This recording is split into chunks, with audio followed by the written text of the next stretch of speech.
നോക്കാം. മഹാന്മാരായ പണ്ഡിതന്മാര് പഠിപ്പിക്കുന്നു, അവർ നമുക്ക് പഠിപ്പിച്ചു തരുകയാണ്. ഈ സൂറത്ത് നമ്മുടെ ആഗ്രഹങ്ങൾ നിറവേറ്റിയെടുക്കാൻ ഇത് എങ്ങനെ പാരായണം ചെയ്യുന്നുവെന്ന് നമുക്ക് നോക്കാം. നമ്മുടെ ആഗ്രഹങ്ങൾ നിറവേറ്റിയെടുക്കാൻ എങ്ങനെ പാരായണം ചെയ്യണമെന്ന് നമുക്ക് നോക്കാം.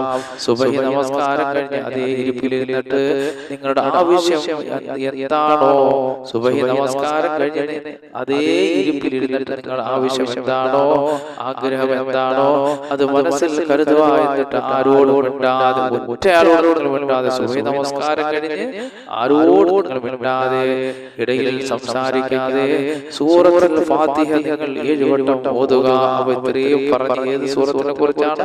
സൂറത്തുൽ ഫാത്തിഹയുടെ മഹത്വത്തെ കുറിച്ചാണ്. ഫാത്തിഹ നമുക്കറിയാം, എന്നാലും ഓതിത്തരാം. അഊദു ബില്ലാഹി മിനശ് ശൈത്വാനിർ റജീം.